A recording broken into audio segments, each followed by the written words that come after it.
Prezados amigos, neste horário das 18 horas no Lar Fabiano de Cristo, convidamos a todos para a reflexão do Evangelho no capítulo 5, que trata do bem e mal sofrer, no item 18. Nos diz o seguinte: quando Cristo disse, bem-aventurados os aflitos, o reino dos céus lhe pertence, não se referia de modo geral aos que sofrem, visto que sofrem todos os que se encontram na terra, quer ocupem tronos, quer jazem sobre a palha. Mas poucos sofrem bem.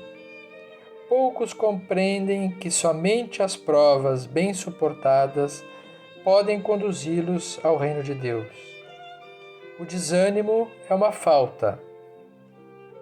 Deus vos recusa consolações desde que vos falte coragem. A prece é um apoio para a alma. Contudo, não basta.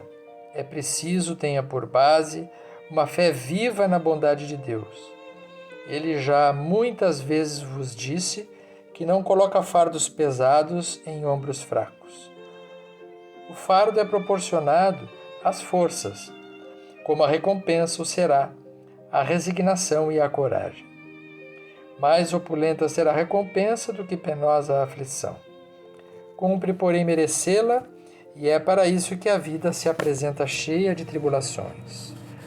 E mais adiante conclui: bem-aventurados os aflitos, pode então traduzir-se assim: bem-aventurados os que têm ocasião de provar sua fé, sua firmeza, sua perseverança e sua submissão à vontade de Deus, porque terão centuplicada a alegria que lhes falta na terra, porque depois do labor virá o repouso. Essa é uma mensagem de Lacordaire, em 1863.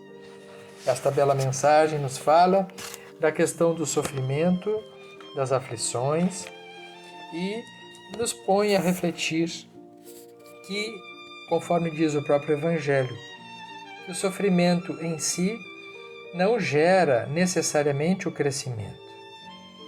O sofrer, a aflição em si, não é a virtude, mas sim se pode o indivíduo aproveitar desta circunstância para exatamente desenvolver aquilo que está na sua possibilidade, dependendo de como ele reage, de como ele funciona diante da vida. Nós podemos dizer que o sofrimento sozinho não gera progresso. As aflições em si mesmas são experiências que acionam sentimentos. Mas quem escolhe como vai reagir a essas situações é a própria pessoa.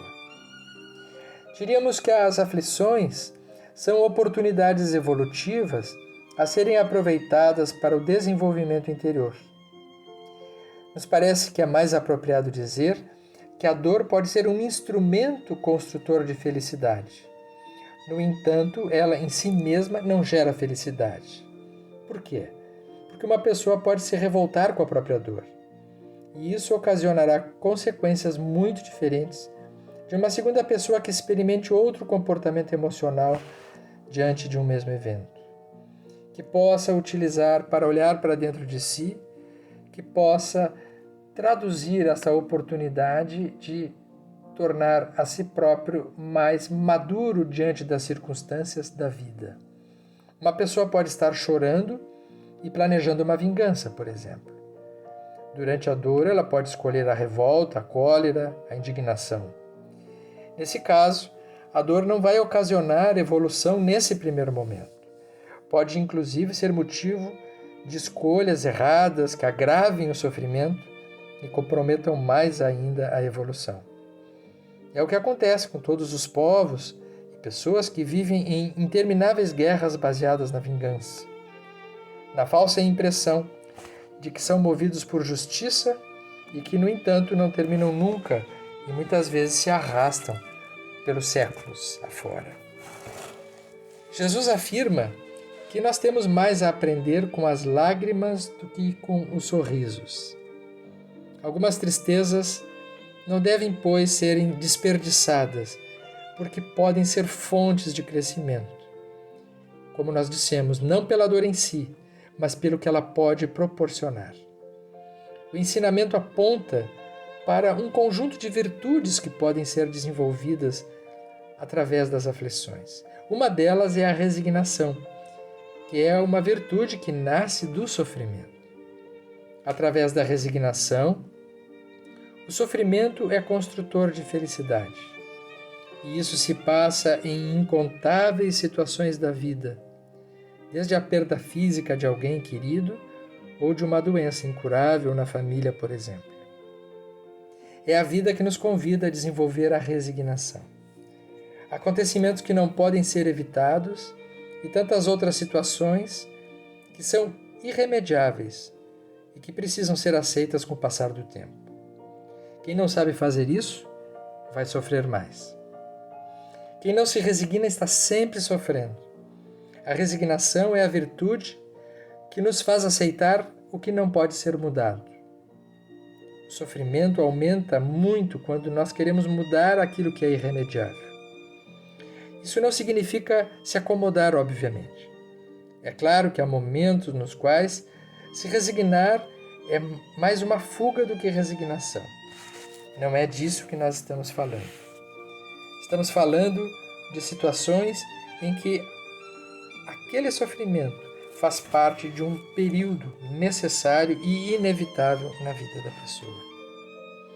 Em outras palavras, a resignação é a capacidade do indivíduo e intransferível essa capacidade, que é de resolver os seus próprios problemas internos, de se dar conta de si próprio, de se responsabilizar por si mesmo. É claro que ninguém vive sozinho, nós precisamos uns dos outros, mas nós precisamos aprender a resolver essas dificuldades que são nossas. Algumas são inalienáveis, intransferíveis. Quando Jesus falava em bem-aventurados os aflitos, ele estava falando sobre o bem sofrer. Ele não estava louvando a tristeza, mas sim os resultados positivos da tristeza em nossas vidas e o que ela pode construir em nós. São momentos assim que nós vamos reconhecer o sofrimento dos outros através de uma capacidade que se desenvolverá dependendo das aquisições de maturidade que nós tivermos, como a empatia, por exemplo. Na empatia, nós temos exatamente a situação de perceber o sofrimento alheio porque nós já passamos por isso. Quando nós reconhecemos em nós algo semelhante que se apresenta na nossa frente, nós temos condições de sermos empáticos. É exatamente nas aflições, que nós desenvolvemos a resiliência também, que é a capacidade de tolerar dificuldades e, diante delas, acabar desenvolvendo potencialidades, desenvolvendo capacidades que sem essas situações nós não passaríamos. É uma propriedade de armazenar capacidades novas, de passar por traumas, por situações difíceis, e ao invés de se entregar, a pessoa recupera essa energia que estava latente, muitas vezes desconhecida dentro dela. E aí acontece uma coisa muito interessante. Aquilo que pareceria que iria lhe destruir, lhe fortalece.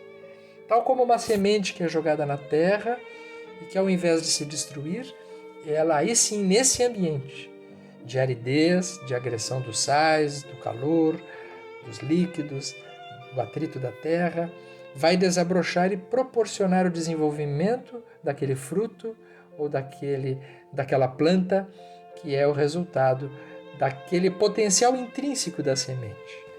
Nós somos assim também como sementes, que diante de determinadas situações, exatamente na terra, é que nós vamos ter o ambiente propício para nos fortalecermos e multiplicarmos as nossas capacidades. É assim então que a mensagem é belíssima. A nossa mensagem que encontramos no Evangelho nos fala sim de que os sofrimentos têm um sentido e de que a vida está nos dando permanentemente oportunidade de sermos mais felizes. Mais felizes, sendo mais fortes, com uma autoestima melhor. E que assim também a gente possa distribuir essa capacidade desenvolvida no auxílio daqueles que passem no nosso caminho, precisando da mão amiga que terá no nosso auxílio o recurso, o amparo, o apoio e a esperança. Que Jesus, o Mestre de todos nós, continue a nos auxiliar hoje e sempre. Que assim seja.